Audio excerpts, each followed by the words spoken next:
Conjugare, Centro Português de Apoio à Pesquisa Científica e à Cultura. Acreditamos que as ciências e as artes mudam o mundo. O conhecimento transforma, e isso nos motiva. Sexto ciclo ibero-americano de diálogos contemporâneos com o tema História, Poder e Sociedade.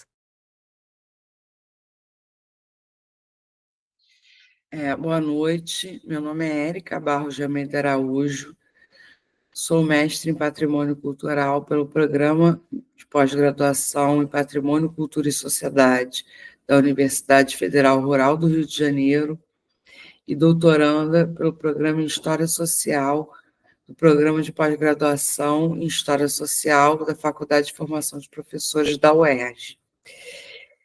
Buscando dar continuidade à minha pesquisa, que foca a transnacionalização da técnica da arpilheira pelas mulheres do movimento atingidos por barragem, eu venho aqui colocando a questão da materialidade da memória, a partir de 3 centros de tortura que foram musealizados no Chile e da reconfiguração da geografia da cidade de Santiago a partir da transformação de centros de tortura em sítios de consciência, enfocando o conceito de patrimônios difíceis ou patrimônios sombrios.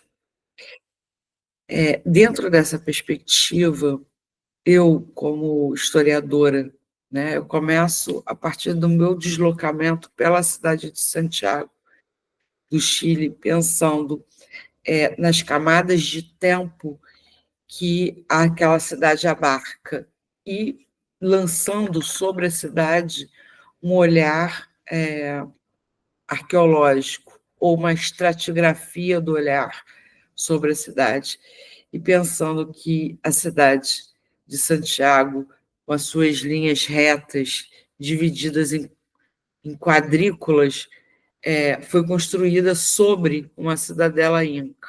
E nos apagamentos que essa fonte material ou o manejo das fontes materiais traz para o historiador, né? Não apenas para o arqueólogo, mas para o historiador, enquanto uma fonte que, durante muito tempo, foi ignorada pela historiografia, que privilegiava fundamentalmente fontes escritas e, posteriormente, fontes orais, né? Esse contato, né, entre corpo e matéria é importante em que medida? Na medida de pensar no corpo não apenas como um produtor de memória, né, ou um instrumento primeiro do ser humano que produz memória, mas também a partir da relação do corpo com esses espaços museológicos. Eu fiz o recorte de 3 espaços que eu achei discrepantes, né? Um intermediário, 2 discrepantes, no tratamento dessa memória dentro daqueles espaços que foram centros de tortura. Então, eu começo com Vila Grimaldi, posteriormente Estádio Nacional e, posteriormente, Casa Londres 38, para chegar no Museu da Memória e dos Direitos Humanos, que não foi um centro de tortura, mas que agrega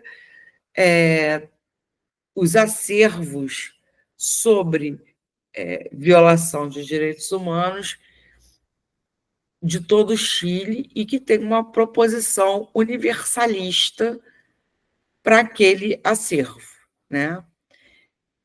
O foco principal do Museu da Memória e dos Direitos Humanos é a ditadura civil-militar, mas não apenas. E ele estabelece uma conexão com outros países que viveram situações análogas de violação de direitos humanos no mundo todo, especialmente na América Latina. Tem um prédio novo, né, de linhas retas, o material predominante da construção é o vidro e o ferro. O espaço externo também é utilizado para remeter a memória dessas pessoas. E eu gostaria de trabalhar, eu vou trabalhar, né, trabalho com dois conceitos, né, o conceito de monumento e antimonumento. O monumento não apenas no sentido daquilo que você tem que lembrar, né, mas no sentido de pensar o que deve ser lembrado, e antimonumento não no sentido do que se deve esquecer, mas no que se deve ser reelaborado. O antimonumento ele não serve como um apagamento de memória, né? Não é uma antítese ao monumento, né? Monumento que tem uma etimologia que é referente ao ato de lembrar, mas ele enfatiza uma reelaboração de um passado traumático. E a transformação desses sítios de memória, aliás, desses centros de tortura em sítios de memória, vai ser tratada de maneiras diferentes, né? Vai receber maneiras diferentes de tratamento dentro do espaço museológico.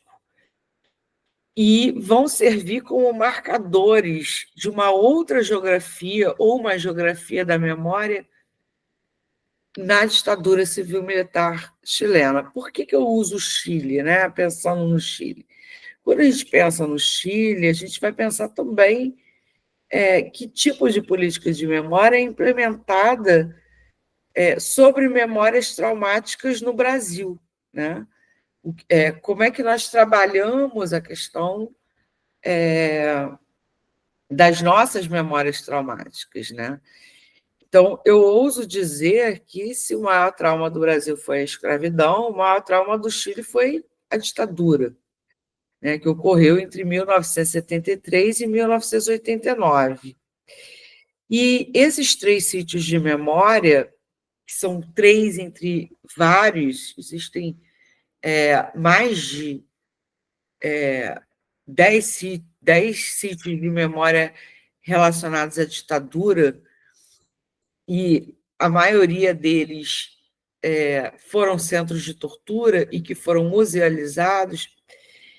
Esses sítios de memória, eles têm uma função não apenas de reelaborar a memória do visitante, das vítimas da ditadura, de quem foi vítima, torturado, parentes de pessoas que foram executadas, que foram mortas, torturadas, mas também de reelaboração desse trauma através da intervenção no espaço.